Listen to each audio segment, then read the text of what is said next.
In a world crying out for a top 10 show,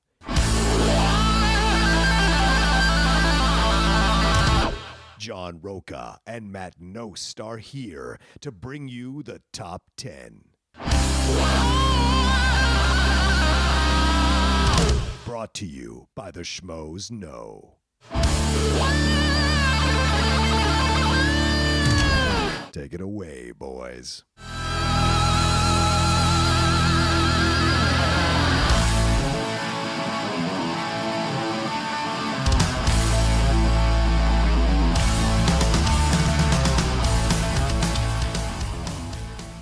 Welcome, everybody, to this week's edition of the Top 10 Show. I'm John Rocha. I am Matt Knost. And we have a little AC on because it's hot as balls here in Los Angeles. So if you hear a slight humming or whatever noise in the background, that is what it is. And you're going to have to deal with it because we are too damn hot. Yeah, it's my house is really good about trapping heat. It's excellent at it. It's a beautiful house, though. Well, thank you. I don't own it. Oh. But it is exceptionally good at trapping heat. Yes. So while outside right now, it's actually not that bad out. Yeah. It's just the midday heat. It basically takes a little while for it to seep in, and then once it does, it just hangs in this house for hours. Right. And then I guess we could open up all the windows and air it all out, and then turn the AC on. But we don't have that kind of time, man. Yeah, we don't. We have to get to what we have to get to today. How are you doing? I'm good. You got your coffee? I got my coffee, my big-ass mug of coffee. This mug is so huge. I wish we could take a picture and put it up on the Facebook page. It is a massive mug with, of course, a pun on it that says size matters. Hello. My wife got it for me for Christmas, and I instantly saw it. It's a gift. That's the type of gift that I love. Yeah. I will use that every day. Yeah. I'll wash it out, and I'll use it every day. Perfect gift. But she got it somewhere like Marshall's or something like that, and just saw it and was like, boom, for $1, whatever that is, or $2, it's totally worth it. Yeah. And when she was checking out, the guy was like, that's a great joke. And apparently she said in her head, she's like, no, it's not. That's exactly what I said. She handed it to me. She's like, it's not funny. I looked at it like, not at all. Yeah. But it's a fantastic mug. I don't know. It's a great mug. 24 ounces? At least. That's like something truckers have when they go and they don't stop off at the super big gulp. It's not like that big. It's super big gulp size. I mean, it's a ceramic mug. Basically, it's your average-looking, normal, traditional coffee mug. Sure. Times 2.5. It looks like Paul Bunyan's coffee mug. I'm not going to lie to you. Perfect. I think that's the connection. It is. Those ones you're talking about are like plastic and they're insulated, almost like huge thermoses or whatnot. Yeah, that's what I'm thinking of when you describe the trucker version. Like, well, it's not that much. I didn't lace it with like crank to keep myself awake for the next 8 hours as I drive through Kentucky or something. Yeah. But anyway, that's what I'm drinking. And you're having? I'm having some flavored water, lemon flavored water that you've offered me very kindly, and it tastes. You were right. It tastes really good. I'm enjoying it. Telling you. Yeah. Arrowhead, get on it, guys. I drink it every day. I'm your best client. That's a plug. Come on, Arrowhead. Get off your asses. Support the show. You already got a converted individual. I'm more than happy to sing your praises. Just sponsor me in life. I mean, seriously. Put a Arrowhead logo on my car, and I'll tell people about it during my day. It's not a problem. I'm a big fan. They'll give you one of those trucks. You just drive around the truck. Sure, like the Red Bull one that has the can on it. Mine just got the bottle of carbonated flavored water. Or the massive, like one of those, like what do they put, like you have in the water machines? What do you mean? Water dispensers, those big, like 4-liter things or whatever. They're those big, huge. Oh, yeah, one of those big ones. Like a water cooler. Yeah, water cooler. Yeah, one of those big ones. Yeah. Okay, sure. Water cooler. My brain is not working. A Sparklets truck that has those little shimmering things. I don't know if you guys have those in your community, but it's a weird design element, but it's totally effective. Yeah. I remember it. Yep. Have you seen anything recently? Have you seen any movies recently or anything? Have you gone out to see anything recently? It is the last thing that I saw. Oh, okay. And you guys can hear about that. Yes. Over on Outlaw Nation. Bum, bum, bum. And plug. It's already been out for a little while, so you should have heard it by now. For God's sakes, what have you been doing with your life if you haven't listened to it? I mean, for God's sakes. It's easily one of the best podcasts on the SK Plus network. Listen to him. I mean, I have a slight favorite over amongst that group. Sure. But at the same time, like, it's up there, my friend. There's a lot of great shows on the SK Plus podcast network. That's what we're on, right? The After Schmodown show. There's the or After Schmo show. The Wangers. The Wanger show. Don't Be a Beardo. Tons of good shows over there, so go check it out sometime. Yeah, great shows. Yeah, Top 10 show, our show. Yeah, Yeah, if you go to the iTunes feed and or wherever you get your podcasts, you find Schmoes Know, and that's where Top 10 is listed at. Yeah. Just download us or stream us right there. Boom. Or YouTube or anywhere else. I just don't know all the different, because Android has, I don't know, like 10 or 12, it seems like, popular different apps. Right. So whichever one you're listening to it on it, thank you. Yeah. I know somebody told me they left me a comment, and I was like, I think I'd have to download the app to see your comment. Because they're like, I left a typo, I'm sorry. And I'm like, I don't think I have access to that, so right. Your typo's, hidden from everybody except the people that use that. But you gave us 5 stars, so thank you. Thank you. Yeah. It's very kind of you. I'm not going to complain. No, of course not. But anyway, yeah, that's where you can find the show. Although if you're listening, you already discovered that. Congratulations. Unless you're eavesdropping on somebody. Wow. In that case, subscribe and download the show. Give us some more ratings. Well, the only way I can imagine that happening is if they're listening to it in their car or if they're at work playing it on speakers. But I would really hope they don't play it over speakers at work, because we have a penchant for cussing. What I'd like is if this is like this, there's a kid at a college dorm who invites his friends over. Hey, man, let's all get together, drink some beer, have some pizza, and listen to the Top 10 show and laugh along with Matt and John. Maybe. I would like that. That sounds like a boring night to me. What?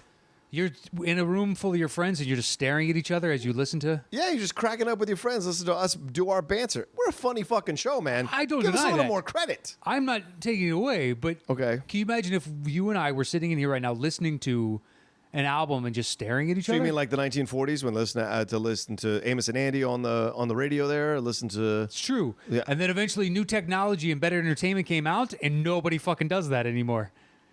It just... If you listen to the podcast... Right? You can listen to the podcast. Have you ever listened to a podcast with somebody else? In Ever the car? once? Yes. Doesn't matter where. In the car, yes. Really? Yes. I've never. It's been Okay. playing when someone's got into the car with me, but I change it. Right. My friend Shannon listens to my podcast or our podcast, and the Cinephiles and Outlaw Nation. So he will, I'll come into his car sometimes, and we'll just listen to my podcast as we drive around. Interesting. Yeah.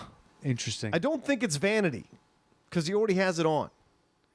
But at the same time, you don't stop him. I don't know, because you know it's quality entertainment. Damn right it is. I work hard at what we do in this show. On our show. You're welcome. I gave you the out. That's fine. No. It's a weird... We work hard on our show. I work hard on Outlaw Nation, and Steve and I work hard on Cinema. So to me, I'm proud of the shows I do. Fuck me. I'm proud of the shows I do. Nothing wrong with that. Crucify me if you like. Pride comes before the fall, though. Oh, stop it. No, I'm not prideful, as in I'm proud. There's a difference. It's a fine line. You're dancing it, my friend. You're dancing it. Look at him. He's tapping away. I could see you. I would do that if I was tap dancing. So I'd be singing to myself probably. As you tapped? Sure, why not? I've never tap danced, so right. I have to. I imagine I'm going to be one of the worst tap dancers of all time. So you I'm never going to know. be entertaining myself. If you move on a basketball court, if you've got moves on a court, you might have moves on the stage, on a dancing stage. You never know. True, and I've played a bunch of instruments in my life, and I can keep a beat and all that jazz. There but you at the go. same time, that's not the same as dancing. No. With taps on your shoes, and you got to be entertaining. Right. It's weird that was an art form that people paid money to see, apparently, at one time. Of course. What do you mean, of course? Gene Kelly. Yeah, but when was the last tap dancing sensation? Because that was from vaudeville. He wasn't vaudeville, man. Yeah, but I'm saying that's a skill set left over from vaudeville. Oh, I see. Yes. The last tap, I think, was Savion Glover back in the 90s when he was doing his stuff. Because he was a student, I think, of Gregory Hines. Yeah. He was a student of Sammy Davis and all that kind of jazz. Is all there. So there you go. 20 years. Yeah, I think at least. Yeah, I don't think I've seen anything that's been like tap related in quite some time. Now, if people are sitting around listening to this while they're tap dancing...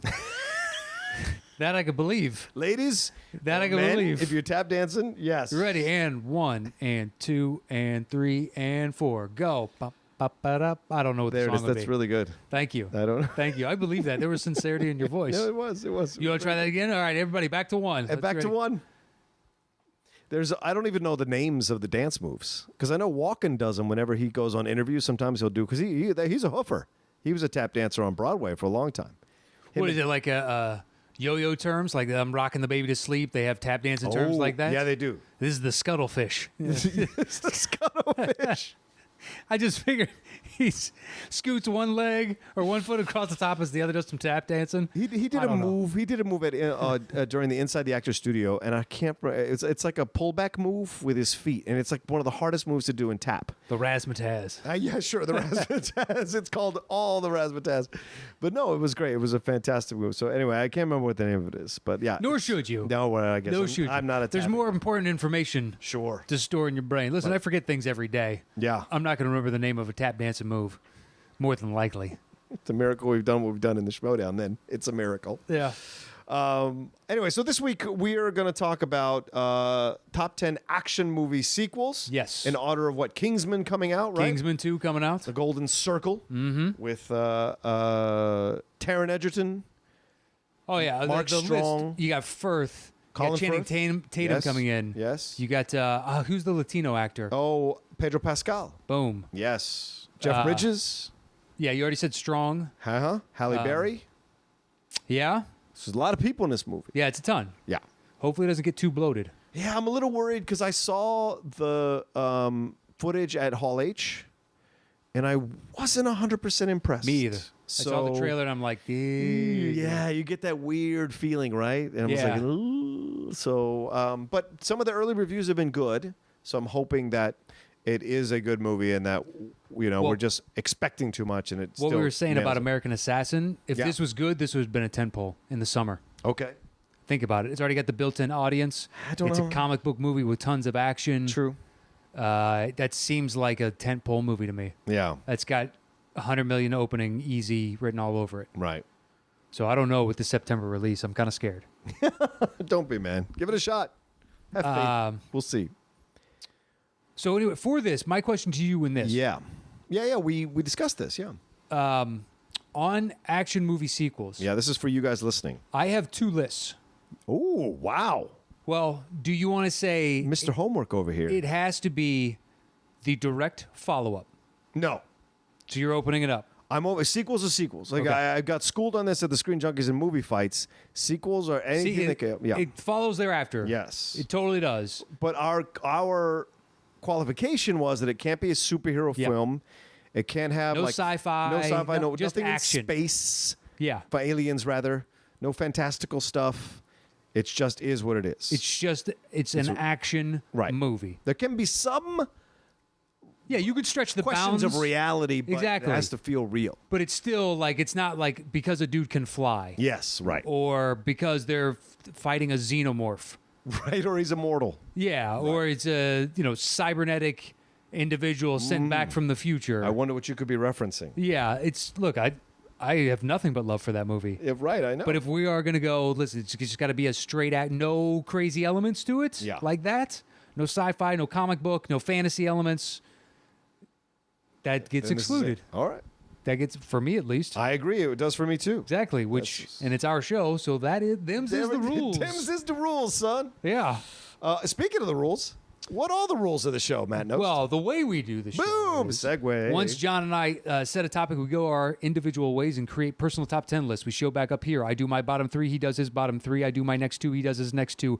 Then we trade one apiece. Once we've revealed our personal top 10 lists, we combine and create the shows between the two of us. Boom. Close. Not too shabby. 95%, 96, 97? Oh, are you saying percentage-wise of how I did? Yeah. I just always assumed you gave me 100 every time. Well, no. When you do the reveal thing, it's become a thing for you. So I'm It more is. It's a attentive. stumbling block, and Right. as I'm leading up to it, I'm not really paying attention to what I'm saying. I'm paying attention to, should I change that word? What would I change it to? Oh, good question. That's called years of performing on stage. Exposed. I've said that line enough. I can Yeah. now think about the next line or how I'm going to do this. Oh, perfect. Yeah. You'll just go right through it. I like it. You can also tune out and just kind of phone in an entire performance. I don't know you'd ever do that. Not on this. I'm No. saying in that. Okay. All right. So do you want to start? Sure. Okay. So you take out the sci-fi elements. You take out it's comic book. You take out all that jazz. Yes. Still a lot of movies that are fun Yes. as all hell. Yeah. And I actually have one omission, and it was tough to leave off. Me too. But I had to be honest with myself, and I was like, I've seen these others more than I've seen that one. For me, it was like I can only include one of these Yeah. in my mind. My first one is going to be a huge punt for you. Of course it is. You should know this. I wonder what Do you want to take a guess? No. Okay. Sicario 2. No, I'm joking.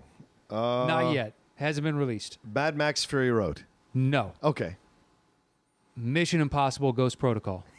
You son of a bitch. Yes, it's a goddamn punt. Told you. Jesus Christ. You know I'm not a huge fan of that series. But this one's the best of the series. Well, we're going to talk about it later. And we are. I had a feeling. Much later. But all right. What's Much number like 9? the Black Eyed Peas. Tonight was going to be the night. Or good night, rather. Number 9? Yes. You want to talk action movies. Mm-hmm. You want to talk... I love how you're doing a whole DJ thing. Yeah. You want to talk action movies. Number 9 is just a personal choice. Okay. Rambo 2. We are punting, son. We are punting? Yes. Perfect. Of course. Perfect. I'm a child of the 80s. I'm a child of the 80s. I know. I'd only put it higher. Well, we'll get to it. Yes. Number 8. Yeah? Another 48 Hours. Ooh, I didn't put that on my list. Didn't make I your do list? not like that sequel. I ahead. like it just because it's more Eddie Murphy in his prime. Sure. And we're both huge Eddie Murphy fans. Massive. And it's just a continuation of the first story because the villains in this are, what is it, the brother of the guy they killed in the first movie? Yes. Spoiler alert. And so Murphy is in jail and he gets out, and then Nick Nolte was in a shootout with 2 guys and kills one of them, but he gets, it's not really framed. They just can't find the evidence that the guy had a gun. So Internal Affairs is up his ass because they think that he killed him in cold blood, and he's actually, he didn't. He was defending himself. So, by various plot points in the movie, they end up having to team back up together. Reggie gets released into Nick Nolte's custody. And Reggie's been eaten. Yeah. Reggie from the first movie. Oh, I'm sorry, Reggie now. not Reggie. That's Reggie Hammond. Yeah, it's Reggie Hammond. Reggie is Eddie Murphy's character. Yeah, but he's been putting on weight. Eddie's coming into his manhood in this movie because in the first movie he's skinny as shit. Well, yeah, he's a different, he's like a little more manly. He's a different, individual. Yeah, Eddie's been eating nice and high. Yeah, nice and well, rather. Yeah. Well, like a lot of guys that you see, like the various people go into prison and come out, and the food is so just terrible for you that they put on weight. Because unless you're going to work out, you lead a sedentary existence. That's true. That's me as an adult putting logic into the fact that Eddie eats much healthier now and doesn't have the metabolism of a 19-year-old. Because he's rich. Yeah, exactly. Yeah, it's a little bit different time. Yeah. All right. But anyway, so they have to team up, and they've got to basically, it's a recreation on some level of the first movie. Yeah. And you know what? I think the first movie's fantastic. It is. And since once you take out sci-fi elements and everything else, you know what? Another 48 Hours is now in the mix. Yeah. I'm going to throw that on my list. Okay. Done and done. Yeah. I mean, it's obviously, you had 2 other previous that are punts for you. Right. But, yeah, I'll take Eddie in his prime any which way I can get him, and I'll watch it every time. Yeah, Nick Nolte I'm a fan of, but it's Eddie that draws me in. Absolutely. And they have great chemistry. Phenomenal. Right? It's surprising they didn't do another movie at some point. Find another project. I think this one didn't do a lot of money, so... Oh, you mean other than a 48 Hours movie? Yeah, something else. Yeah. Because they do have a good chemistry between the two of them. I'm sure a 72 Hours movie was pitched, and Nick was like, fuck all that. I'm not going to do that goddamn movie. That's my best Nick Nolte. Well, now he would. Nick Nolte would do anything now. Yeah, at this point. And I bet you Eddie Murphy would probably do it as well. Well, no, Eddie's got money still. Eddie's fine. He does, but where's his next prestige project? I don't think he's got one anymore. I think he's done. Mr. Church or whatever it was didn't do well enough. Crashed and burned at the box office. And Dreamgirls was the last high profile I can think of. He got nominated for an Oscar for that one. Yeah, but yeah. So they keep this rumor that he's going to do one more Beverly Hills Cop. There's all this rumor that he's going to do it. We'll see. Well, that and Coming to America. Yes. Oh, I don't know, man. I worry about. I really those. hope I want him to, and I don't at all. Yeah. I don't. Beverly Hills Cop has already been murdered, so why not? Yeah. It's like you got nothing to lose. The third one was so atrocious. It really was. Go ahead. You've already killed the series. Yeah. Whereas Coming to America is a beautiful standalone film, and I don't know if we need to let that soul glow a second time around. Maybe. But anyway, that's why I got another 48 Hours. Okay, that was your number 8, right? Yeah. Okay, so then my number 10 is Fast 5. Okay, not on my list. Which is fair. That's a Fast and Furious movie. I had to put one on. Action movie sequels. You have to. I felt like I had responsibility to put one of these fast movies on. Why?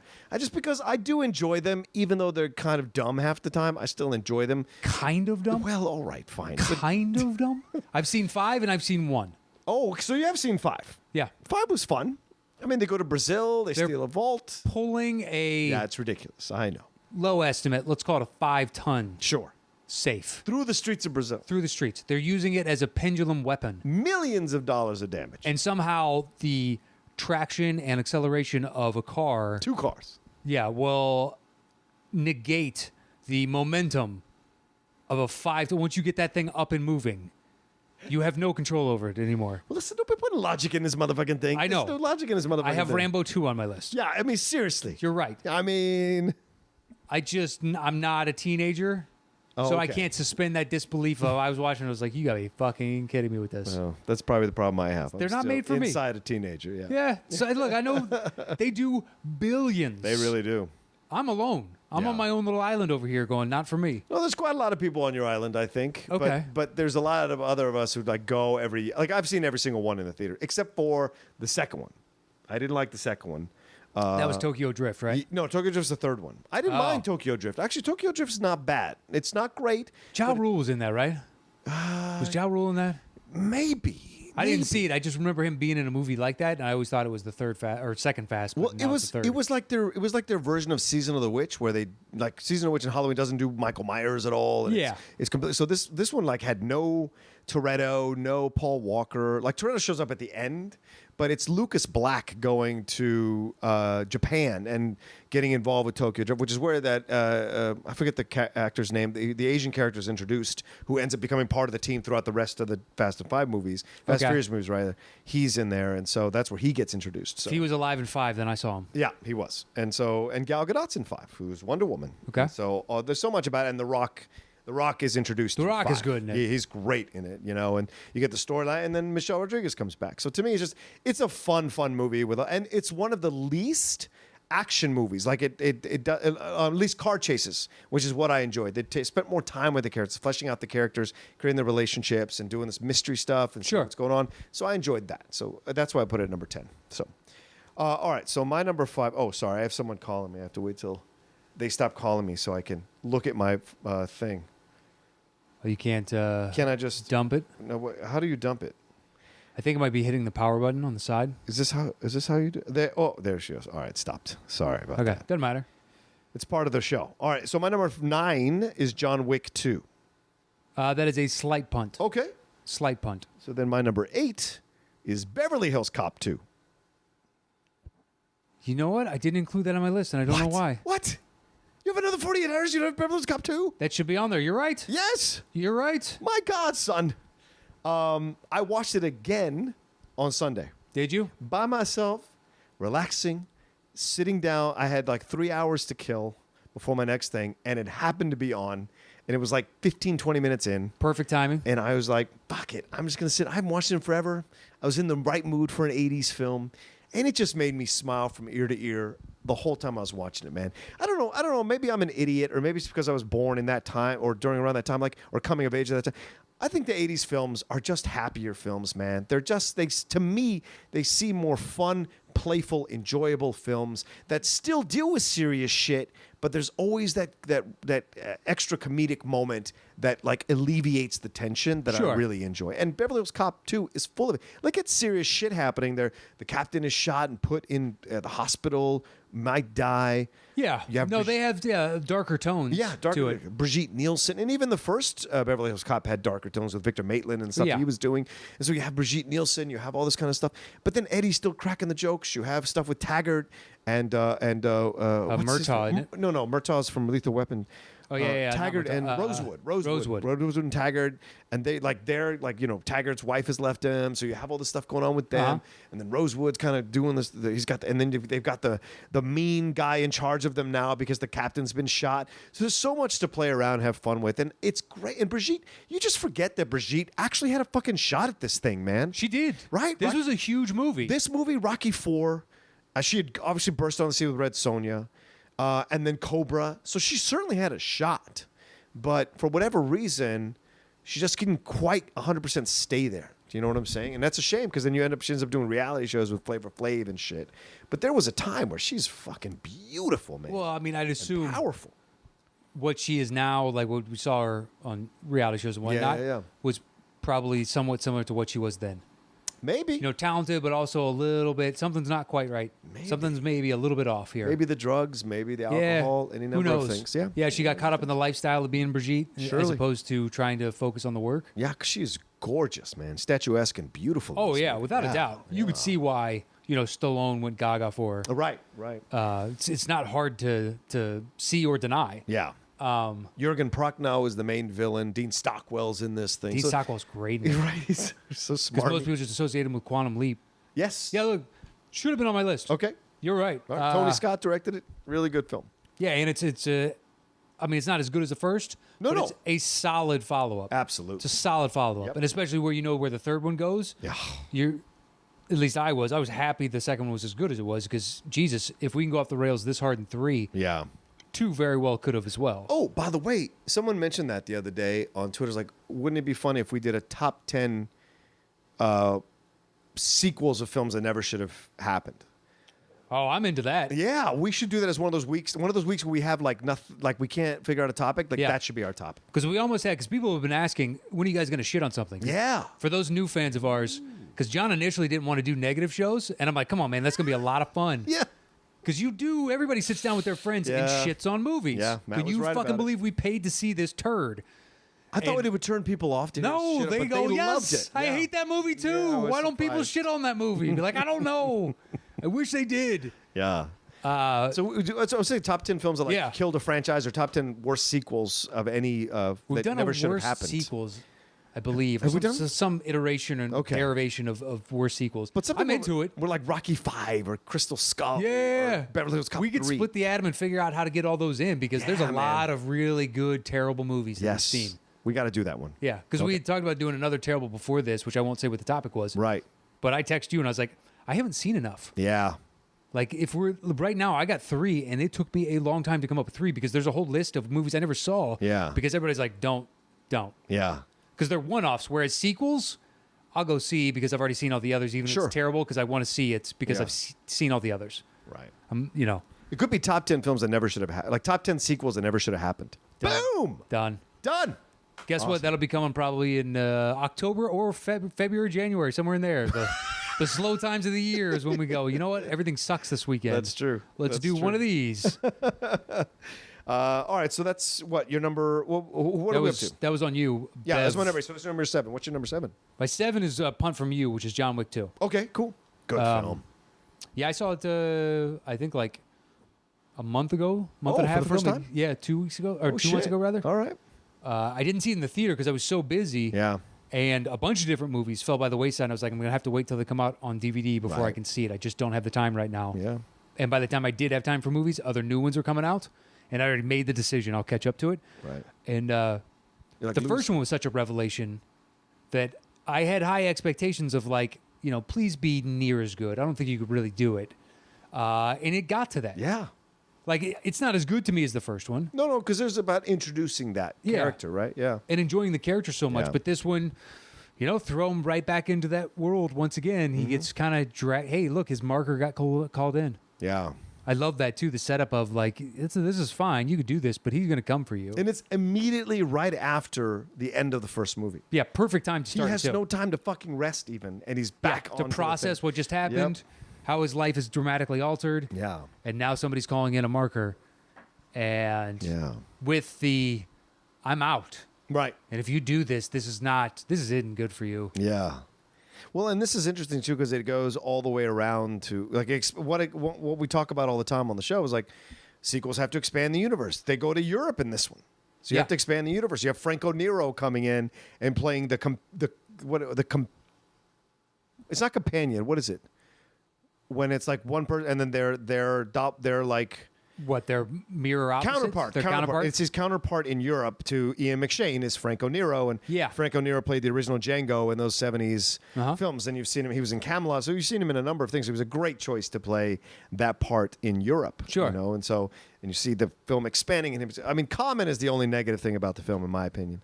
Fuck, man, I don't know why they keep catching the cat. The negative to me was like the sister I found very weird. Oh yeah, very weird, right? It's like I don't understand the character choices and what we're having the characters say. Yeah. Yeah, And ultimately, it's only to service the overall plot. But that section with the concert they're in Rome. Yeah. And I've been there to where that is. And it's just like, you see the thing. Oh, it's in a common part in Rome. Okay. It's not like trust me, if you go to Rome, it's impossible for you not to go to this spot. Okay. Because there's so many things right in that area. Yeah. That it's inescapable. You would not go to those spots as a first-time tourist or second time or third time. Okay. But just to see like this EDM concert, and they know that he's coming for her, but they don't really protect her. Like they just they don't know that he's 100% coming for her. It's only when Common sees him that he goes, "Are you working?" And he goes, "Yeah." And so he knows at that point that Keanu has snuck in and done the job. And that's when he runs it. That's when he chases him down. They have, and to Common's credit, that's some great action sequences between him and Keanu Reeves. Yeah, he pulls it off. Yeah, he does. It's just some of his acting is. Common sometimes, man, drives me insane. Give me something. Like you can't play "I'm fucking cool as shit" in every fucking movie you're in. I'm sorry, ridiculous. For me, it just bothers me. I just think that because the ceiling of the movie is we're not trying to make an Oscar. Yeah. We're trying to get an Oscar. That's fair. It's fine if he's just okay at his job. Yeah. Okay. It's like the point of this movie is the incredible action and me liking Keanu. Yeah. And at least to me, at least. So yes, I would love elevated performances and let's make this into a piece of art or something. Yeah. But you don't have to for me to walk out happy with the overall outcome. Okay. All right, Matt. Fine. That's just me. Yeah. But once again, I'm still harping on the sister and the direction they chose there. So I've got my qualms. It's just that whole section right there in the middle is like, why? I don't understand why this is happening. Yeah. But yeah, I enjoyed that movie quite a bit. Yeah, me too. All right. So then my number 6 is The Raid 2. Oh, we're punt. No. Okay, we accept it. That's my number 5. Okay. Whoo, that film. How do you follow the first? Sweet Jesus Christ, that film. Yeah, exactly. You just more action. And expand. You want to do your expansion once again? Let's just take, instead of one location, let's put it out over an entire city. Can you tell what city it's in? No. I know it's Malaysia, I think. Okay, right? you think, I don't know. Malaysia or Thailand. I can't remember which. Yeah. It's somewhere where it's not China nor Japan, because Chinese and Japanese forces are encroaching upon the indigenous people there, their crime elements. Well, also the film takes place over several years. Yeah, whereas that's the first true. film takes place over one day. Right? This thing it expands the universe. Like marriages are involved and kids and all this kind of shit. Yeah, it's people turning on each other the whole time and who's really undercover, who's not undercover. There's so much going on. Yeah. And the action sequences, the fights are out of control, man. I know, that's what I talked about a show in the past where when you watch an action, like I think we're talking about Bourne. Yeah. And the protagonist of the scene does so much motion, like in between guys attacking. This is what this type of movie. They're always that, like always reeling all that because it's just nonstop action. Yeah. And it makes it seem more believable in some way. Yeah. Like the fight with the long-haired henchman. Oh yeah. Where that's going on, he has to jump out. What the dude that he throws off the railing? Yeah. Do you think that they spliced in a dummy? Because that looked very real. I don't believe that. Let me say this correctly, so I don't. I would be surprised if they did, because when you see the behind the scenes on these kinds of films, it's so choreographed. Yeah, and they like to use real people doing these stunts. You know, you can go back as far back as Jackie Chan and watch his older movies in the 70s and 80s, and you see the end credits are all the stunts that got messed up, and you see that these guys are literally doing these stunts themselves. Yeah. So it's a tradition and a point of pride for these countries, and I know that from En Bach and that film series, that like those guys, it's a point of pride for them to do the stunts. I agree. Take the hits. I've seen a bunch of those too. Yeah. And I've seen I've watched behind the scenes of just the choreography of one fight. Oh, yeah. And how long it takes them to build up to and all the different moving parts. Yeah. But at one point, he just throws a guy off the balcony and he lands in the small of his back on a tall circular that you see every bar in the world and just falls off. And you're like, I don't know how you do that without paralyzing somebody. Right. And it's madness. it's just like to the last second splice in a dummy. They just dropped one enough times and got the choreography, the arms right and everything like that. And I don't even know. It just looks so painful. But yeah, the action in that movie is like, to me, it's still not as good as the first, because the first was it's a tighter so story. amazing. It's a tighter story. The first one. Yeah. And even the action, the theater that I saw it in was so over the top that mine and the other, there's like 15 of us total in this theater, consistently, you couldn't process the emotion that you're feeling other than laughter because it was so You're obscene. amazed. Yeah. Like the one where the guy, it's a tile wall in the first one, and he gets his head hit like 7 times on the way down, and it cracks all the tile. And I heard other people along with me going, oh, man, this is like you're laughing, trying to, I don't know.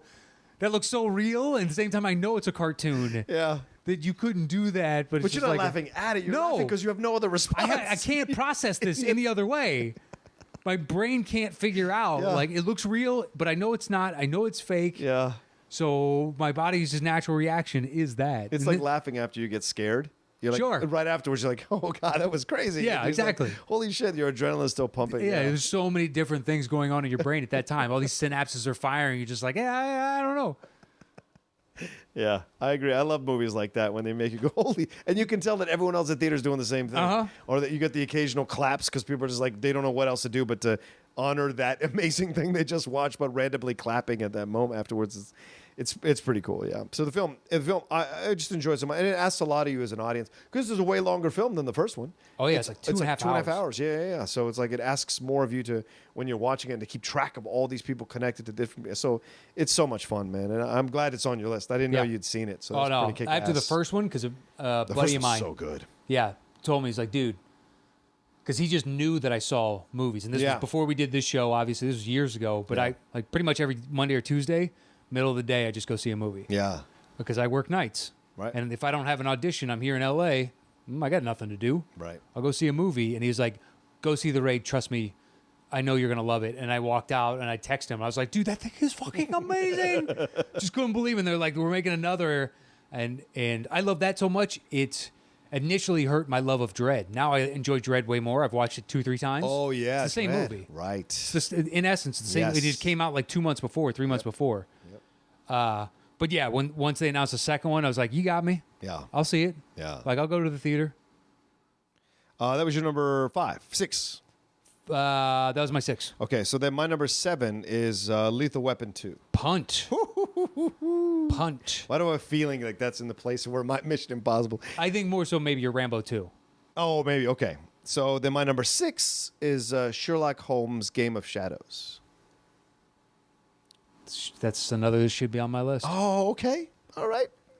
Listen, you and I have both been tired. Yes, it's okay. And I wrote 2 lists, people. I have a whole list Did it of make an second-only either list? options. Did it make either list? Nope. What? Because if it would have made that one, it sure as shit would have made this one. Yeah, fair I enough. did that one first because like that's the harder list. Yeah, this was one that came to me right at the end. Like we've talked Didn't about even this. think of it as an action film. It totally is. It totally is, right? Totally is. Yeah, I know you get caught up thinking what's a Victorian era character, blah, blah, blah. But no, there's the way Guy Ritchie does it. It's all action. I think I might like it better than the first. Yeah, I agree with you. I do. That's why I absolutely put it above the first because Jared Harris is fantastic as Moriarty. You believe it. Yes, and that end fight between them is extraordinary. And the reveal from that is great. All I of even it. love when they're at dinner with Rachel McAdams. And Yes. she thinks she's got leverage, and he shows her what power is. Damn. Just a simple little move, and you're like, this is a good villain. Right. I would totally believe Harris right now. Someone that just has calculated the positions and odds and figured out he's 10 steps ahead. Yeah. You believe it entirely. And you need that kind of villain for a Sherlock Holmes. You do. Because if you're going to believe Sherlock Holmes is an incredibly intense, intelligent person, then he's got to have someone who can match him just as well on the other side, on the evil side, you know? And Yeah.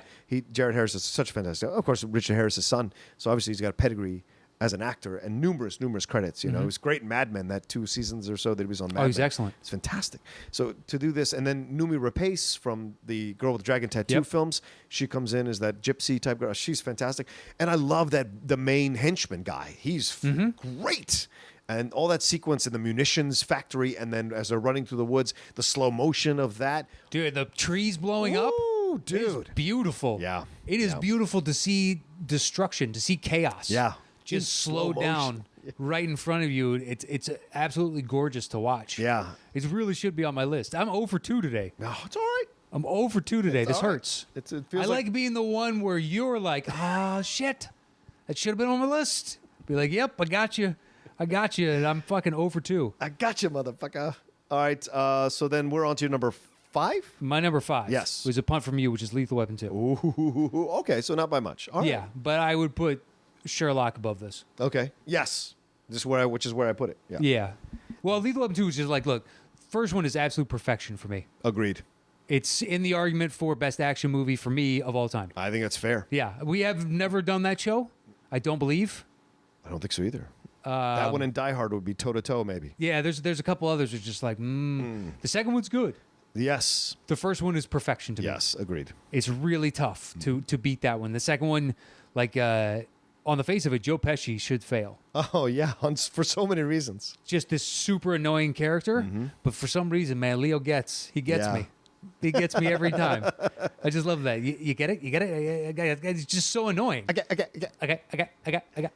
They fuck you at the drive. This is the same guy who is scary as fuck in Casino and in Goodfellas, playing this kind of character. And that's an actor, brother. When you can play status, that's a fucking actor. You in no way in this movie is he a threat in any way. Nope. You're like, this guy is just a pansy. He's a pushover.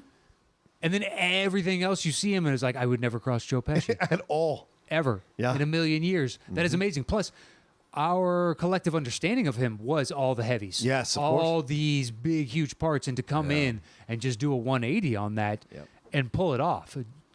And he plays like, I believe him as an accountant that just kind of like, he's a scamming type of guy who's got this certain knowledge, and he just scammed his way in, like, this, and that I took a little from me, and he's explaining how you launder money and all that stuff, and also be like, you guys want a robe? No, it's free. It's all free. No, the government pays for that, which means taxpayers pay for that. It's like, nah, it's free. You want to? It's just excellent. Yeah, and I love the story. Like, once again, a sequel is supposed to expand the world, right? So they bring this storyline of Martin Riggs and his wife full circle, right? Yeah. Which was definitely done, I thought, for like a lot of times when they try to do that in sequels, they fuck it up or they try to shoehorn it in. Yeah. But this felt real organic and truthful. And the whole idea that he was the one that was supposed to die and not his wife in the first movie in the car. And the guy fucked it up by killing his wife on accident when he thought Martin was in the car. Now he gets a second chance to kill Martin. And Martin knows. And then they have that incredible fight down in the pit of that ship. All of it. And then, but they also give him Patsy Kensit, and then they take her from him. Yep. Dude. To repeat that. Dude. And I even understood that as a kid when I saw that. Yeah. Plus, boobs. When I was a kid, when I saw that, me and my brother were both like, high five. Because I already loved this movie. I shouldn't have seen the first one because I was way too young. Yeah, right. Yeah, my parents... You get boobs in the first one, too. Yeah, my parents just let me watch probably movies I shouldn't have. That's why we're doing the show, man. Yeah, exactly. And I thank them for it. Yes. I saw all kinds of movies that I shouldn't have seen and scared the living daylights out of me. Oh, yeah. But yeah, just... everything about this, like all the tropes of I'm getting too old for this shit. Yeah. Just keep them coming, baby. Keep them coming, Danny. I love everything you're doing. The chemistry between him and Mel Gibson is absolutely electric in every one of these movies. No matter how average the movie is overall, they're still, I believe they've been friends their whole lives. Yeah. They really have an ease with one another that's tough for actors to replicate. Yeah. It's just difficult. It's weird to me that they didn't work before the first one. Yeah. Because they legitimately interact in ways where, God, these guys have known each other for 20 years. And the story is Donner was not going to cast a black guy. Oh, really? It was not written for a black guy. It was written for a white guy. And then Danny Glover went in and auditioned, and they took him in. And Donner was like, God, I don't know why I never thought of a black guy, because the script doesn't say specifically, I'm going to correct myself, the script doesn't say specifically white or black. It's written for an older policeman. And in Richard Donner's mind, he just thought, white guy. And when someone proposed Danny Glover, one of his casting directors, he was like, oh my God, I never thought. And he says this in interviews, it's the first time I confronted my own racism that I didn't even know was unconsciously in it. And not that he's a racist person, but he immediately defaulted to a white actor instead of a black actor, or kept it open to whatever actor. But so to him, he was like, and that's why I put these more social storylines in my movies, because of this kind of situation kind of woke me up. Sure. And I was like, that's a great fucking story. Oh, yeah. So, well, plus and thank South God he did. Africa. Yeah, South Africa, that stuff. Yeah. And, And this is why I wanted to put it in the movie, because he was like, it was my way of confronting it through the script, through the movie. And I thought it was fucking brilliant. Wow, that's fascinating. Yeah. That is fascinating. It's amazing, dude. I love that when Murtaugh and Joe Pesci, Leo Getz go down to the embassy. But you're black. You're black. The way Pesci afterwards is trying to tell it, clearly you had to be their story. Yeah. He's so excited and he wants to tell it. I love that. And then, of course, diplomatic immunity. Oh, God. Diplomatic immunity. Just great. One of the all-time lines. A great line comeback. All time, yeah, exactly. It's just been revoked. Yeah. Boom. Boom. It's every like cheesy Schwarzenegger done to perfection. And I love that he like fucking adjusts his neck. That's such a baller move. And it's fucking works, man, you know? But what's great about the film, too, is that they let Martin be Martin. Like, he is a raging animal of revenge and vengeance, man. And when they let him do it, it gives the film he's broken. a darkness that a lot of these action films don't have, because they have that sax solo and they have the interaction, the chemistry and the jokes and whatever, and the sweet little love story until it turns tragic. But they pepper this family man, Danny Glover, with this kind of this rage monster who is controlled in his rage, but he's precise. And it's just, woo, man. He won't direct it at them. Nope. Just the object of whatever his fascination or obsession is in that moment. Exactly, yeah, dude. Like most action movies don't actually treat the people as real. Yeah. So they're allowed to do all this cartoonish stuff. Yeah. Whereas this, she's like, no, you know, people have faults and we're frail. No matter how, like, Mel Gibson is the most frail individual in this movie, hands down. Because of everything that's been taken from him. Yeah. Yeah. He could snap at any moment and do more harm to himself than any villain could. That's why my favorite scene in all the movies. Was the gun? Yeah. The gun in the mouth. That's so moving. After the suicide guy. Don't you believe that he's going to pull the trigger? Absolutely. But that's a window into Gibson's madness that we'll see later in his actual life. Yeah, maybe. But that's what he is calling on in that moment, and it's so his real. Eyes. I mean, his eyes look so lost. Yeah. Like, you believe that he actually took himself to a mental place where, you know what, everything is better if I'm gone. And I don't know how the hell you convey that with eyes. Yeah, but he can. Having never gone through suicide, I have never taken myself to. Because most people have had suicidal thoughts at some point in their life. You've been, really depressed, and you're like, "What if I was gone? I wouldn't have to deal with this." And but to actually take yourself to the penultimate spot of, "I'm ready to do this." Yeah. Oh man. Yeah. It's so believable. Mel Gibson is. I mean, him and Danny Glover. Yeah. You couldn't recast. No. You couldn't. This is why I don't watch the TV show. I won't. I know people say it's good. Yeah, people are like, "No, check it out." I don't care who tweets at me or comment. I will never watch the show. No, you can't. No. Even if the show is good, I'm sorry. The characters are defined. Yep. I agree. If Glover and Gibson's kids get into acting and they look exactly like their dads and they want to continue this franchise in the future, I might be willing to watch. Like Ice Cube's son? Yes. Yeah. O'Shea Jackson Jr.? O'Shea Jackson, yeah. All right, so that was your number 4 or 5? 5. So what do we go to? Because we did my 5 is Raid 2. Oh, okay. So what's your number My 4 is Bourne Ultimatum. Did I score one? You did. I scored one, baby. You did. Boom. I didn't even think about that as an action movie, and it fucking totally is. It totally is. I mean, now it scares me for what I've got left on my list. The only reason it's number 4 is because Bourne Identity? Bourne Ultimatum. Ultimate, it's a sequel. Ooh, the third one. Yeah. Right. A sequel, right. Yes, go ahead. Yeah, and if we're not, like, if we're going to strict seconds, then I've got it. And I think I've got it. Legacy? Supremacy. Oh, Supremacy. Sorry, I keep making that confused. Yeah, that's all right. I think I've got it. Rough. Oh, I got it in the same spot. Okay. Interesting. Other things are reordered or taken off on the other list. I want to hear this list after we're done with our lists. Oh, no problem. Because I think it might be interesting. Yeah. All right, so score 1 for you. 2-1 right now. 2-1. 2-1. Well, I think all the others are maybe not, but I think they're all done. We'll see. We've surprised each other a lot since in this recent iteration of the show. We've surprised each other a lot. All right. Ultimatum is, we just talked about it on last week's show. We did. So I don't want to really rehash because you guys already heard us, talk about it. But if you've never seen Bourne Ultimatum, or you haven't seen any of the Bournes, maybe you're a young, kid and you're like, I'm just kind of getting into movies. Yeah. Obviously, start with the first one, but just know that the first one is excellent, and the second and the third are as well. Mm-hmm. They managed to take the character and grow it in a way that is nigh impossible within the context of, a trained CIA assassin and the fallout of that assassin basically has amnesia. Yeah. That's where the first one starts you. And it's him trying to recapture who he was and then make a decision of whether or not he wants to go back to that life or move forward. Yeah. And the third one is the culmination of the choices he's made on that fork of, do I go back in or do I try and forge a new identity? I don't think that's ever a conscious choice. I think it's just kind of unconscious. He just kind of wants to live. Yeah. But yeah, Ultimatum is absolutely fantastic. Go back and listen to last week's show. We talk about it in depth along with the Bourne Identity. Yep. So that is it. What do you got it for? My number 4 is First Blood Part 2, Rambo. Okay. I was starting to get worried that you're going to have Rambo even higher. No.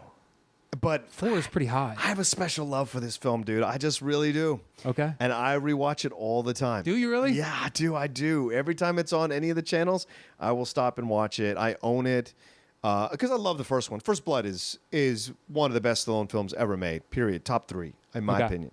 But this film, once again, expanding the universe. And I love the revenge. I'm just a sucker for revenge films. And this is basically a revenge film. He gets duped into going to save these people from Vietnam. He does. He's supposed to go and take pictures. Right, take pictures, but he ends up seeing what he sees, and then he takes it upon himself to save them. Yeah, he sees someone that needs help, and he can't just sit there idly by and be like, I'm going to take a picture. Actually, he lost like all his gear. That's my favorite part about this movie.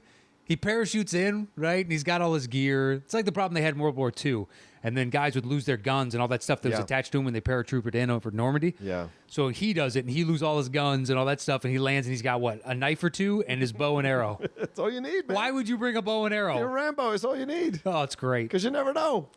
And then he finds that the woman that helps him, the Vietnamese woman that helps him, and they form a team. Then the Russian guy, and just that whole sequence. Like I put it on Instagram a few weeks ago. I just love that scene because I was watching it again for the millionth time.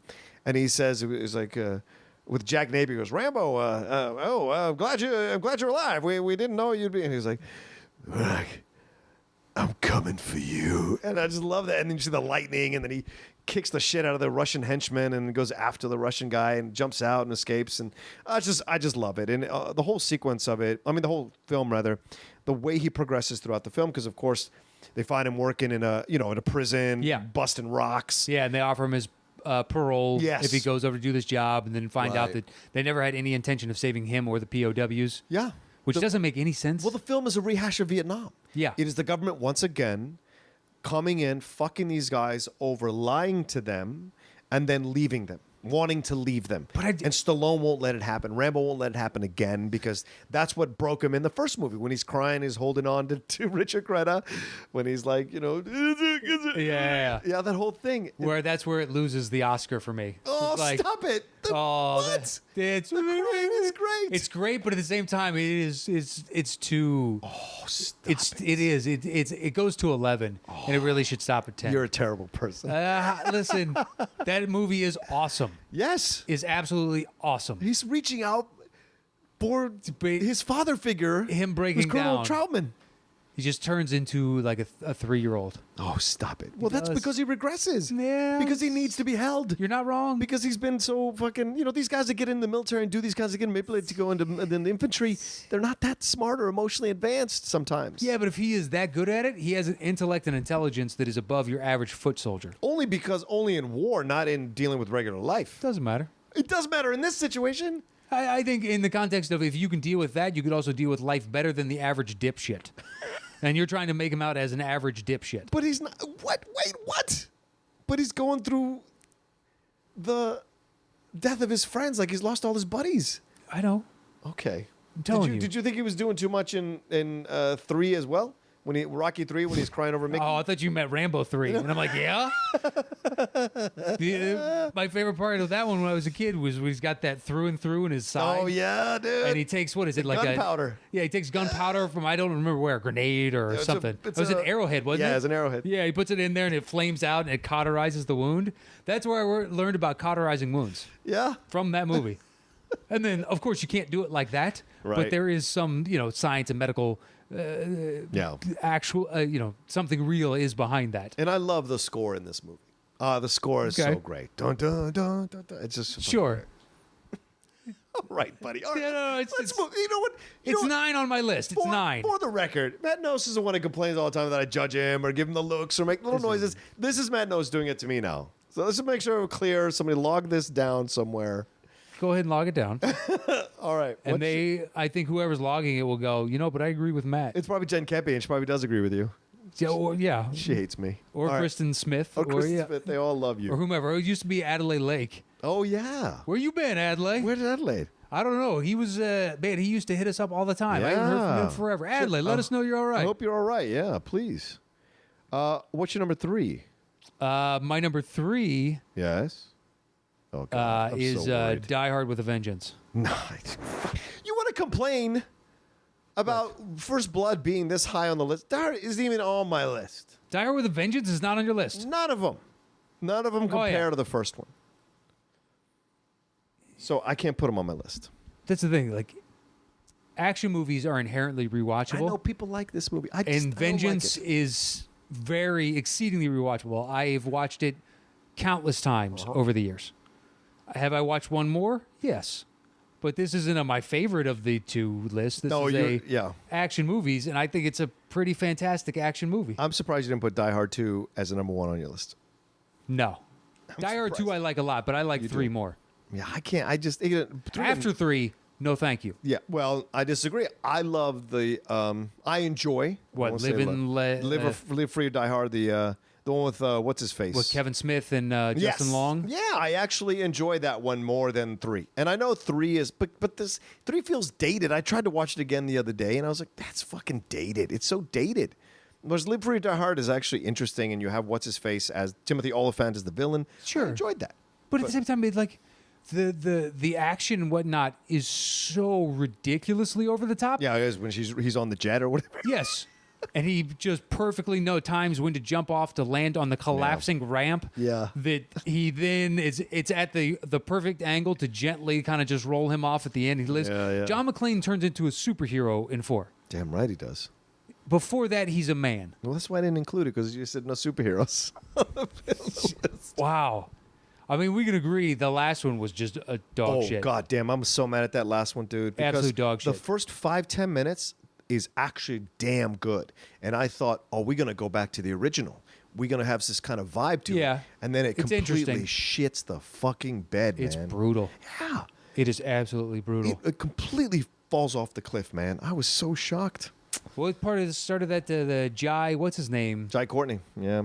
Where he just unfortunately keeps getting associated, and we met him. Couldn't have been a nicer guy. Yep. Couldn't have been a more pleasant. Yep. And I hope he is as successful as he can be, because that guy was aces in my book. Yeah, where did we meet him? Comic-Con, when we did that thing. Oh. The live me app thing. Right. Yeah, he showed up and sat down with us. Because we met other people that day, one in particular, I don't want to say the individual's name, who was kind of a dick. And you're like, hey, man, What's his name rhyme with? I don't even know. I'd have to look it up. I know he is just like trust me, it's. What show was he on? Well, now you've just narrowed it down.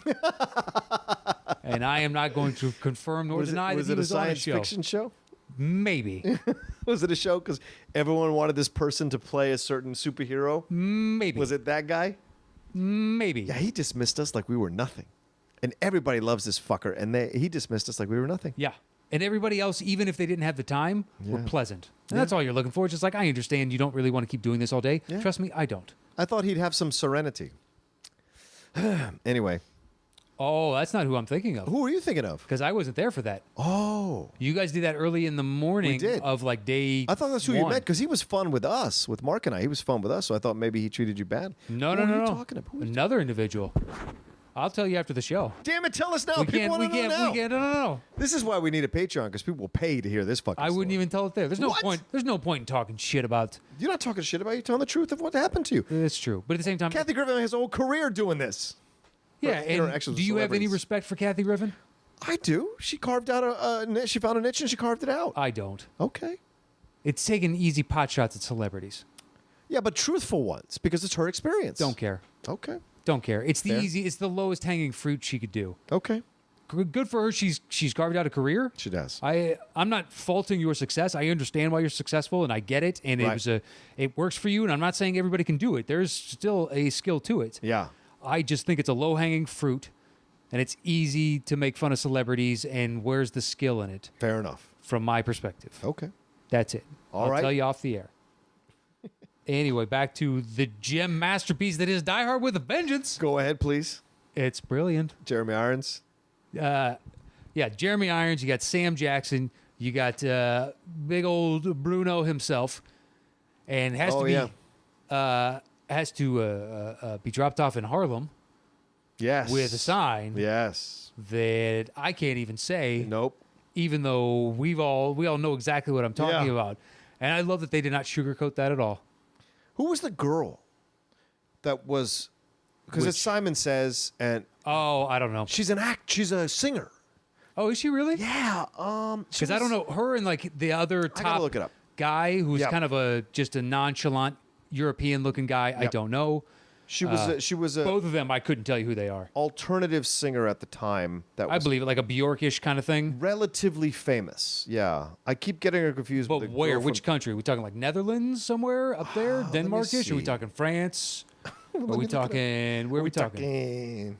Well, I'm just saying, she has a very specific look, and it resonates with a few different countries out of Europe. For Sam me. Phillips, and at the time, she was successful as a singer. Yeah, Where? she's a contemporary Christian music singer, and she got that part. Yeah. Shut up. She released. Yeah, she had a few albums, and then and she'd done some soundtracks, and then she got into Die Hard with a Vengeance. Yeah. What a weird transition. She was reportedly chosen for the part after someone in a position of influence was struck by her picture on the cover of Martinis and Bikinis. Of course. There we go. There's a producer. Hold on. There's a producer. Repeat the title. He's like, can I play with myself to this picture? Great caster. Oh my God. What is the title of the quote unquote magazine? I believe is more than likely a pamphlet. Martinis and Bikinis. Martinis and Bikinis. I think it's actually an album cover. Yes. Okay, that makes more sense. Yes. If there is a monthly or periodical of some kind named Martinis and Bikinis, and we've never heard of it, we should have started. That sounds like a low rent Maxim. Oh, this is it. Oh, well, she doesn't look bad in the cover. She's just lying on the bed with a black dress. That's not negative. That's not. I thought that'd be sexual. Oh, yeah, with Martinis and Bikinis? Oh, yeah. Well, yeah, because it's an album cover, that could mean anything. It could be a song, it could be a lyric, it could be talking about a place she was at in her life, and it's something that could be anything. If it's a monthly magazine, all that is tits and ass. Yes. With bad articles about, like, hi-fis. Yes. So, yeah, that's her. I think it's a great choice. She did a nice job. She was good. Yeah, absolutely. I believe her entirely. I know people love that film, brother. I wish I felt more for that film than other people do, because they really get into it and enjoy the film and think it's a worthy successor to Die Hard. And unfortunately, all of the subsequent sequels, except for Live Free or Die Hard, not only because it's a quirky, different take on it, I just didn't feel the love for it. So, but respect that it's on your list. It's on this high on your list. Okay. I love the fact that I learned the 4-gallon jug. Oh, How do you get 4 gallons with a 3-gallon and a 5-gallon? Yeah, movies can teach you things. Yeah, movies can really teach you. Stuck things. with me to this day. Yeah. That was your number what? 3? That was my 3. Oh, so then my 3 is Indiana Jones and the Last Crusade. We are punting. Whoa! We are punting. Oh, all right. What's your number 2? Woo! It's like. Are we making a list or are we making a list is my question. Good point. Go good again. Yeah. My number 2 is Fury Road. That's my number 1, son. You can see where my number 1 is. I forgot. Oh, God. Look, the only reason is 1 is I've seen it a billion times and I love it. From it? We just punted. Oh, okay, fair. Okay. I can accept this. So my 2 then is Fury Road. It's Okay, your let's 1. We'll talk about it, and then we'll talk about your remaining 1 or 2? 1. Remaining 2. Okay, that's fine. And then we'll get to my number 1. Whatever. Let's do it. We'll fucking get to it. Fury Road. Yeah, man. And it came down to between this and Road Warrior. This is your number 2, right? Yeah. Yeah. That's fair. It is just beautiful. Yeah. I couldn't believe it. Fury Road. Yeah, and I had to leave. What we said, I think maybe we both did that. We both left one off. Yeah. Road Warrior was the one I had to leave off. I had to leave it off. It was tough. As much as I love Road Warrior, I can quote that fucking film from beginning to end. But still, this one is a whole nother level for this particular series, man. Did you see it ever? Yeah. Being able to achieve something like this, where it's in essence a car chase for 2 hours. Yeah. Even though it's not really a car chase. Scott Mance. It's not really a car chase, Scott Mance. It's not. I mean, it is, but it isn't, but it is, but it isn't. She's trying to get to somewhere. Exactly. There's a goal in mind. That goal ends up not being what she thought it was going to be. And then Shangri-La does not exist. And then she goes back into the lion's den. So you Yeah. can't tell me it's a car chase if you're turning the fuck back around and going back into the lion's den. It's not. So go ahead. But everything, like the fact that he broke convention, and he has almost always the main point of action in the center of the screen. Yeah. Because he wanted so many different cuts that he didn't want the viewer's eyes to keep readjusting to figure out where things are in a scene. And normally you do the Greek rule of thirds. So you try and frame things so they're in the third of a frame, so it's more visually appealing passively. And he's like, no, I need people to be basically dialed in and focused. Yeah. And he makes up for the lack of that aesthetic with just the palette that he chose. Find me an action film that is more beautiful than this thing. Yeah. Like there are shocks of purples and oranges and blues that come out that are just gorgeous to behold in the midst of like that tornado scene where it's purple and there's flames and it's absolutely stunning. Couldn't believe it. Well, I saw it in 3D, and it was one of these films that merits seeing it in 3D because it fully takes advantage of the medium, of that technology, rather. And it's one of the rare films that fully does, and it gives you even more scope to what you're watching. It gives it even more scope. The Martian is another one. The Martian is fantastic in 3D, and it is just interesting. You can see this, like the sand is so real and visceral. You almost feel like you can touch it through the screen as you're watching it. It's so great in the film. And then when they have the sandstorm, the huge hurricane thing you're talking about, all of that, you feel like you're actually inside it when you're watching it in 3D, and that's what's so surprising about it. And then and then when they get to Shangri-La, right, at night when they're having the fight by the tree and trying to drag that, all of that is so vibrant in 3D. So, and then I saw it again without the 3D, and I enjoyed the shit out of it just as much. So you don't need to see it in 3D. 3D just only accentuates what's already fantastically there. Oh, yeah. And so, like, the whole sequence, I mean, just the whole genius around the movie that they bring back the original villain from the first one to play the villain in this one. Yeah. And they cover his face up so you don't 100% make the connection. That's so genius. The whole thing with the harem. Like, once again, this is idea of George Miller's, all his Mad Max movies, even the third one, Beyond Thunderdome, they explore, rather, a lot about the social issues of the world, like what they're talking about, what can happen in a post-apocalyptic world reflects what we're seeing now in our world, right? This idea of going crazy for water, this idea of this harem, this idea of giving a leader too much power, this idea of using the masses to, and then their hubris, their disgusting desire to be on top creates these what do you call these freaks of nature as their children, right? Oh, their souls are so corrupted, yes, that it manifests itself in their offspring. Exactly. It's like fractions or fractures of his own personality or psyche. Yeah. Because he's got the one big hulking son who's an idiot. Yeah. And he's got the is it a dwarf? Yeah, kind of, whatever that. Yeah. Yeah, it's like in the hanging seat, and he's got like there's all these different. They're all like kind of parts of him come to life. Mm-hmm. It's just so crazy interesting because, like you said before, he's telling a social issue, and in Mad Max, or in the second one, Road Warrior. Yeah. It's about gas, and we need this and ultimately, really, the wars are going to be about water. They're going to be about more precious resources than gas, because eventually gas is going to run out. Yeah. But you need water is not a necessity. Right. It is a life's one of few demands: oxygen, water, food. Yeah. Few others, and you can get by. Yep. And whoever controls that would have ultimate power. And just the simple device of he releases it via waterfall, and these people all have to like basically exalt him like he's a god. Yeah. and he just releases in the most inefficient way possible. Right. Just spills out into the desert, but they're lucky, to even have access to that. Mm-hmm. And yeah, what should be a simple throwaway stupid action film, it's one of those when the Oscar discussion came up, it got nominated but was dismissed for never having a shot. Yeah. And I really wish we as a group had a discussion of why doesn't this have a shot?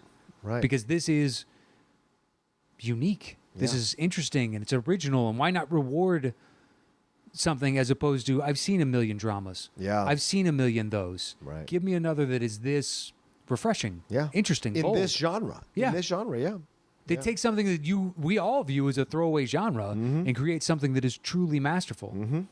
Agreed, man. Those are all great points, Matt. And what's also compelling about the movie is that it switches the heroes. It's not his story; it's her story, and he happens to be accompanying her. Yeah, he's along in for the ride. Situation. He's along for the ride, and he's initially against her. Then kind of they start to work together, and you have that also with the Nicholas Hoult character. Yeah, he initially is against them, and then gets converted and turned, and it's he sees Emerton Joe for what he is. Right, which is what this is his comment on religion. This is his comment on cult leaders. This is his comment on everything that's happening in the world, Scientology, what have you. It's this idea of if you create knowledge as a precious resource and you dole it out a little at a time to the masses who are going, oh yes, they're hungry, they're thirsty for it. Right. Instead of just giving them it all, you hold it back. Exactly. That's the only way you can hold power. Exactly. And there's just so much going on in the film. There's more than just a fucking car chase. So that's why it makes me mad when people say, "Oh, it's a 2-hour car chase." Go fuck yourself. You're denigrating the movie because you don't want to look at the deeper themes that he's talking about. You're refusing to do it, and he's doing it very, very well. And I think it succeeds because there are other action movies that I think want to pull that off, and I just don't think they succeed to a degree that this movie does. Yep. Like they may ask the question of you, but I don't, I guess, necessarily resonate as well with it like I do with this one. Yep. And it was an awesome movie. Yep. So what do you got next? My number 2 is Mission Impossible Ghost Protocol. That's why he punted from a long way. Yeah, I honestly, I thought that was going to be your number 1. Yeah. It was close. Yeah. It was close. But Mad Max is undeniable. I just really love this particular one. I love 3, and I enjoy 5. But 4 is the one that I think is the greatest of all of them. Of all I agree the with Mission that. Impossible That's why I made my movies. list. Yeah. Even if this was all Mission Impossibles, it's that one. Yeah. I mean, I think Tom Cruise, it's his best version of Ethan Hunt. Throwing in the Jeremy Renner storyline, throwing in everything that's happening with the whole sequence that they're doing in the wait. So that one's in the Sorry. Kremlin is to start off, and they blow up Yes, the yes, Kremlin, they and they blow have to up be the Kremlin. disavowed. Right. Hence, Ghost Protocol. Right. So the government has to be like, we didn't sanction this. We don't know who you are. Right. You're now enemies of all states. And you have Simon Pegg in there, Big Rams, like all of that doing stuff, and they have to figure out who's in charge. And I think Alec Baldwin's in this one, right? Isn't he in this one? Yeah, I think you're right. Yeah. I think he's one of the guys in charge of the situation. So all of this happens through the whole film, and then of course the thing in Dubai, that jumping from with Paula Patton, like jumping the. Oh yeah, he's suction cupped on the side of the dude. Yeah. And then he chases the guy who's the good guy in the Dragon Tattoo movies, the original Dragon Tattoo movies. Okay. He's the guy that plays the main villain in this, and he like that whole chase through the sandstorm is amazing. And then the fight in the car park, holy shit! Yeah, it's a dude. great set. Right? It's fantastically done, and that's an old man. That is not a young man having this battle with Tom Cruise. I mean, Tom Cruise is old man. Yeah, he's too. old too, but he looks younger. He certainly. does, but at the same time, what was he, near 50 in that Yeah, movie? true. So he has these battles. So to me, it's just it's one of the best ones. And then they wrap up the storyline with him and Michelle Monaghan at the end because they had gotten married in number 3. And so to me, it's just a great. It's way better than any of the films deserve to be. And I just love it to pieces. That's all I can tell you. I just love it to pieces, and it's way better than it deserves to. Christopher McQuarrie just does a great job directing this film. It's absolutely fantastic. And the girl that plays the Diamonds girl, who has the diamonds, and she's the kind of pseudo assassin herself. Okay. That actress is the one in Spectre, who Bond is trying to save throughout the whole movie. Oh yeah. Yeah, same actress. She's in Blue is the Warmest Color as well. She's a French. She's gorgeous. So anyway, the whole film just an enjoyable time. So there we go. All right. So we already talked about what's your number one? Is Last Crusade. Okay, so let's talk about Indiana Jones Last Crusade. It's the best sequel. Yeah, I wondered where this was going to end up on your list, so this is great that it's there. I mean, it's in the running for my favorite series Yes. in films Yes. of, the fourth never happened. I'm still waiting for them to make a fourth. Speaking of the list we should do. Yeah. Right. I enjoy Temple of Doom. A lot of people crap on it. I do enjoy not it. like it. Yeah. It's got its moments where it falls apart. Yeah, but it's got its moments that are good too. Like Yeah. I don't disagree. Him and Kate Capshaw, for as much as you denigrate her character, people have. I enjoy their chemistry. Yeah. It's old school. Yeah, it's not me necessarily. screwball. You're saying society or No, society, movie going yeah, at large. Yeah. Because I just started racking my brain. It's like, wow, have I said something bad about Kate Capshaw? No. But people bash that relationship. But it's a screwball comedy It is. in an action film. They kind of took it in a slightly different direction from the first one. They're trying to replicate and also make it a little bit more lighthearted. Yes. And the third one, they just got back to basics. And, personally, I take this one over the original. What? Yeah, we've had this discussion before. Oh, it's been a while since I've heard you say that. So yeah, I'd forgotten. Yeah. I take this one over the original. That's why it's number one on my list. It's close. It's not like one is so dramatic, so Yeah, much yeah. better. But Crusade is my favorite of the Indies. I've watched that one. I don't even know how many times. Wow. I will happily put that on any time. Do not care. I love it's nonstop action throughout. The chemistry between Harrison Ford and Sean Connery is absolutely stellar. Off the charts. Yeah, can't believe that this is the first project that they've had. Yeah. And only had. Yeah. Don't think they've ever worked together since. I think you're right. Yeah. Yeah. Seemed like there'd be an easy one with K-19. But Sure. he did not, Connery wasn't in that. Right. But anyway, I mean, to me, it is flawless. Yeah. It works. There are no points where it falls apart for me. I love it from beginning to end. The jokes or the lighthearted moments they get to, like the pen is mightier than the sword, Yeah. is perfectly earned. Okay. And even before that, because that's with Marcus Brody and then Sean Connery's character. Yeah. Anyway, the Brody from earlier, when Indy's like, he's got a 2-day head start. The man speaks, 7 languages. yeah. He's got contacts in every nation, and they all leave and like, oh, that's great. And Connery's like, all that about Marcus? And he's like, guy got lost in his own museum.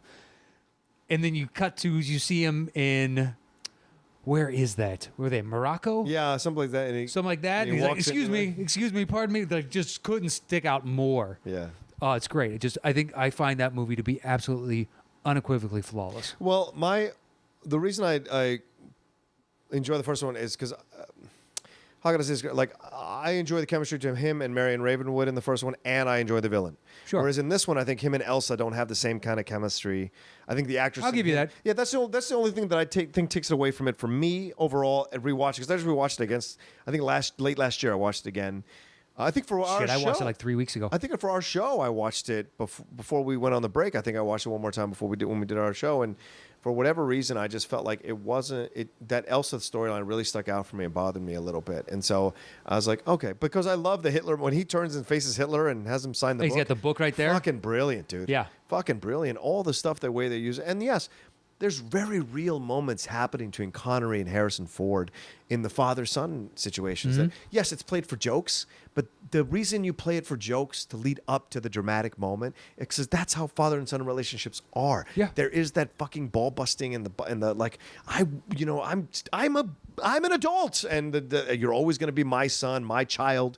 I'm an adult, and you have that play out throughout the whole thing, and the irritation that Indy has for his father, and his father at times has for Indy, but also the frustration Indy feels because his father does have these unusual, unconventional ways out of situations. The umbrella with the it's birds. great. I thought of Charlemagne. Let my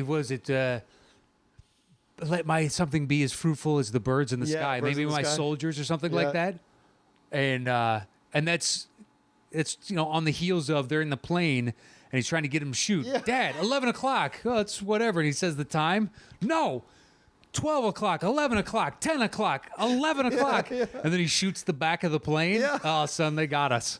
Because he doesn't want to admit to it. Right. Oh, I love that. But at the same time, what you're talking about is like the building up Yep. to respect Yep. comes across twofold in the end. When Yes. Indy's trying to get through the trials And he's going through the book, but he knows the trials by heart because he's heard his dad recite it, and he learned that through osmosis of being around him so much, and the amount of respect he still held his dad in awe because he followed him into the same profession. Yep. As much as he doesn't like the man, he respects him. Yep. And so, like, only the penitent man can survive, and he knows he needs to kneel and show penitence. Right. And when he screws up God's name, Jehovah, but in the Latin alphabet, it's spelled with I or something along those lines, and he knows, okay, I got to go with the I. But at the tail end, when Indiana's trying to reach the cup, yes, and Connery's holding on to him, he's like, Junior, and eventually he realizes, no, I need to reach him as a man, as an equal, as a, and just when he says Indiana, there's a calmness. It cuts through the action, and when Harrison realizes, he comes to his senses, and he looks back at him. He's like, what's the most important thing right now, living or that cup? Because you're going to die just like Elsa. Yeah. Indiana, come back. So brilliant. It is, with one line. And it's delivery of Connery as the actor. It is. And it's Harrison, but it's also Harrison Ford's reaction to that delivery of the line. And then you accept it because you finally, what Indiana has wanted this whole time, which is his father to respect him and treat him as an equal, he finally gives it to him at the most crucial moment in the film, and it saves his life. It does, and and it saves Sean Connery's life, right? Because he pours the stuff on his. That comes right before it, right. But like it's the tit for tat type of thing, and it totally works. Yeah, and it's great. Plus, you've already had a drink from the cup, so you're going to live a long time. Yeah. Why? Now it's just greed. Yeah, that's the only thing driving you. Yeah, so good. All right, so let's hash this thing out. Well, you're doing the banging, right? Yeah. So you write them down. Okay. Yes, I write them down. All right. Cool. Let's do it. All right. So I had Crusade at 1. You had that where? 3? 3. And would you have at 1? I had Fury Road at 1. Yeah, I got it at 2. Okay. By the rules of the game. Yep. That's taken you out as of late. Now it takes me out. Every once in a while, you gotta take the hit. All right. So then, what's your number 2? Oh, what's your number Crusade 1? Would be number 2. Okay, so Indiana Jones. Okay, Last Crusade. So that's my 1 and 2. Right. And would you have at 2? Ghost Protocol. I did. See, I have that at 10. We have other things in common before we get there, like Lethal Weapon 2, Raid 2, John Wick 2, Rambo 2. You're not willing to accept. I'm not willing. Mission Impossible needs to be 3. I can't. I barely put that on my list. What do you mean? I barely put that on my list. You gotta respect the fact that I want it where I want it.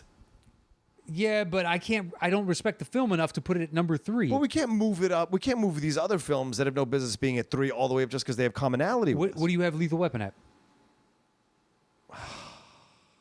6? Hold, please. That's why you go old school, pen and paper. 7. Because I got that at 5, but I got Ghost Protocol at 10. Yes, but I have it at 2. 2. All right, if you give me Die Hard with a Vengeance next. See, I don't even have that on my list. I know. And I almost didn't have Ghost Protocol on my list. You were going to lobby for that. I came very close to knocking that off for another one. But by your just logic now, I could push that all the way down to like 7 or 8. If I wanted to, Die Hard with a Vengeance. I could make that case. No, because I am willing to give you Ghost Protocol. That's what I'm saying. But using your logic from just right now, 2 minutes ago. It really comes down to, do you want Ghost Protocol at 3? Because you gotta pick your battles. Yeah, I do want it at 3. All right. Well, then I would like Vengeance at 4. Yeah, I have no problem with that. There you go. Because I respect you. I'm not saying there's a lack of respect. Respect me just once. Just once. So I got Ultimatum next. Okay. Wait. Hold on. Which you don't have. Let me write this down. What's 4 again? Die Hard with a Vengeance. Yes. Simon Says. I also don't like the ending of that movie with the helicopters. I just... Anyway, all right. So we got 4. We got 6 spots left. Okay. We have 4 in common. Ooh, that's a good sign. Yeah. So my next one is First Blood Part 2. That's number 4 for me. I got that at 9. We have Lethal Weapon higher in common together. Okay. All right. So we put Lethal Weapon 2 there. At 5, is that what you want to do? Makes the most sense to me. Okay. Well, as long as it makes sense to you. I just saying it makes the most. I'm not saying if you want Rambo next, sure. Okay. But then the Raid is up next. Well, what about on my Ultimatum? list. We got Ultimatum and we got Book of Shadows. And then you have another one that I don't have too, is Beverly Hills Cop. What's Book of Shadows again? Or Game of Shadows. Game of Shadows. Which is Sorry. what? Again? Sherlock Holmes. Oh yes. So do you want to move Rambo down? Well, I have Ultimatum at 4. You have Rambo at 4, correct?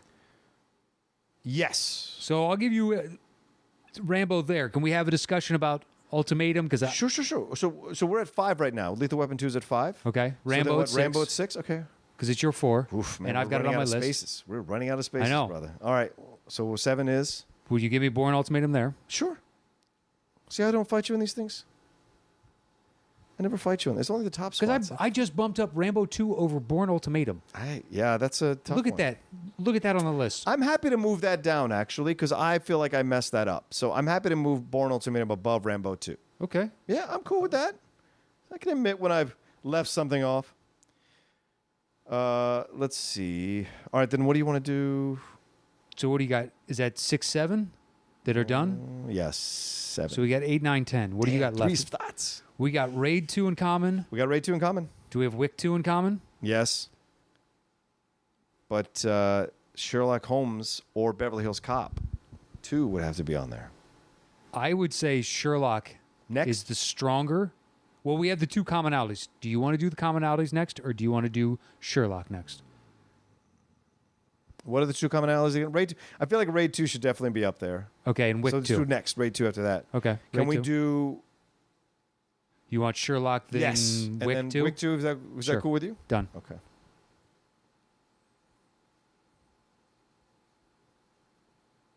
Okay. And we said Book of Shadows. That cracked me up. I was like, wait, what?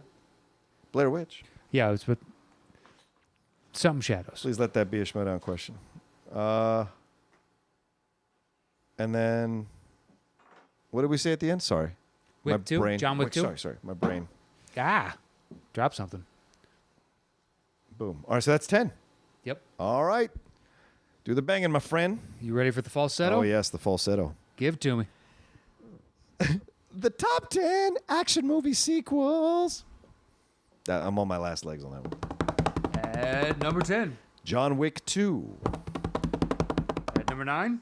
Sherlock Holmes, Game of Shadows. At number 8. Raid 2. Coming in at number 7 is... Rambo First Blood Part 2. Rounding out our bottom 5 at number 6 is... Bourne Ultimatum. At number 5. Lethal Weapon 2. In the Quattro spot.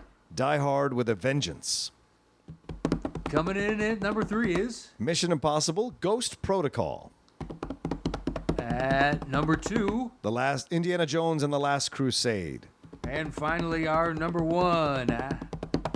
Mad Max Fury Road. There it is. Wow.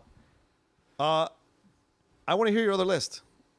You want to hear my backups? Yes, I want to hear your backups. This is going to be interesting. Because I didn't have any backups, Matt. That was my 10. Okay. Except for Mad Max Road Warrior. That was my other one that I could have included. 10, Yes. Desperado. Okay. That's cool. I like that choice. 9, Rambo 2. Yes. Still okay. comes in at number 9. Sure. 8, Another 48 Hours. Okay. 7, Temple of Doom. 6, John Wick 2. Yes. 5, Raid 2. Okay. 4, Bourne Supremacy. 3, Die Hard 2.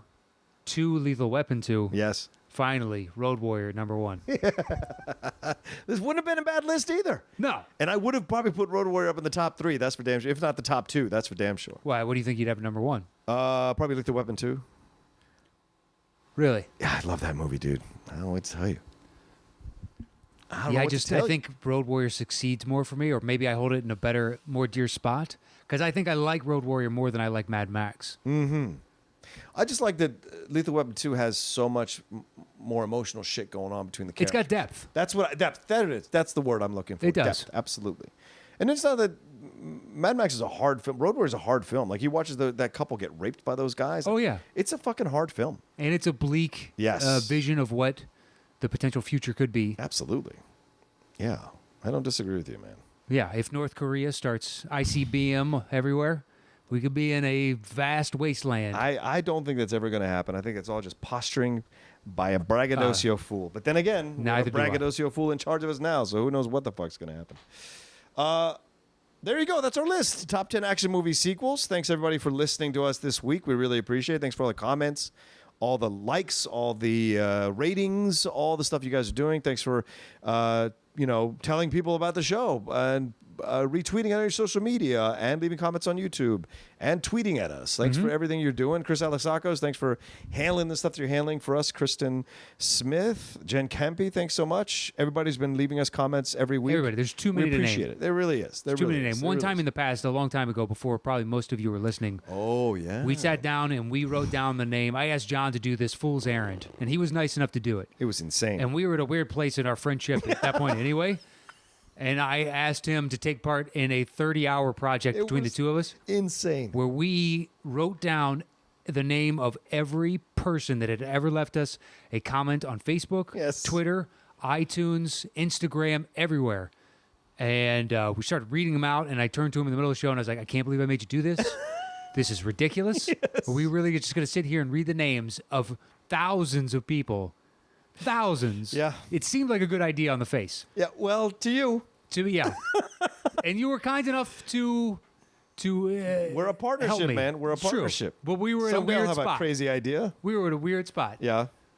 And as soon as we started into it, I was like, I can't believe I was so blind to the absurdity of how terrible a show this is. Even though we can't say thank you enough. Right, but that isn't the way to do it. But the thing is, your heart was in the right place. Yeah, it was just poorly executed. Well, as tough as it was to do it, I knew the reason why you wanted to do it, and and we did it, and so be it. And we posted the list. Yeah. I think it's an incomplete list, but it's as close as we could get. Yeah. Up on our Facebook page and just said thank you very much. Yeah. And we put a list of all the countries that had downloaded us in that 1 year. Yeah, that's right. That was great too. Yeah. But there's no way with our schedules that we could ever do that now. No. There's no fucking way. It would take like months. Need a PA. Yeah, would I have to hire really need somebody else doing. I don't have the time for a project like that because it's really time intensive. Yeah. For a task that's simple, but it just takes time. Yeah. So, though we can't thank all of you individually, please know that we do appreciate it. We see all the messages we get on Twitter, on Instagram, on Facebook, on YouTube. I try and make a point to at least read through the YouTube. I used to be better about responding. If I find the time, I will try and respond in the future. I can't guarantee it. I used to have more free time, so I would do it every week. But thank you to everybody out there that has supported us. And all that I ask going forward is just please tell a friend. Yeah. That's it. Yeah. Because you guys are already more than happy to be vocal. So if you want to try and help us going forward, please just tell a friend. Because the more downloads we get, the more sustainable this is. We're already doing excellent. Mm-hmm. We're doing better than probably 98%, 99% of all podcasts out there. Oh, that's great. According to our numbers. If you just go on numbers. This doesn't mean you get soft, though. This doesn't mean... No, we still need you. Listen, we still need you. We need you. The people that post comments on YouTube saying who's, the Midnight Squad or whatever they call themselves, so do I. Yeah. And we've had a couple snafus as of late as to them getting up later, and just people unfortunately had accidents and things got mismanaged, and it's fine. They apologized and they didn't have to. Yeah. Errors happen. We're humans after all. Yeah. So we're going to try and maintain that midnight going forward. Yeah. So you guys that want to be part of the Midnight Squad and be the first to comment and share your opinions, wherever you are across the world. Absolutely. As soon as it gets posted, please do. And those individuals that post it in Schmoville as soon as it comes out. Thank you. Yeah, thank you. Can't thank you enough to everybody that does that. Yeah. So that's it. If you want to follow me on Twitter, it's at Matt Knost, MattKnost. John? You guys can follow me at The Rocha Says, ROCHA. And please, if you don't mind, also listen to the Cinephiles. I have that with Steve Morris, Cine-Files on iTunes as well. And then Outlaw Nation over on the same channel we're on now, SK Plus Podcast channel. Every Thursday morning I drop a new episode. So yeah, it'll be great. And go back and listen to that It review. Yes. The spoiler-heavy It review. It's all, if you've seen the movie, tune in. Otherwise, enjoy it. There's no point. Yeah, exactly. All right, thanks, everybody.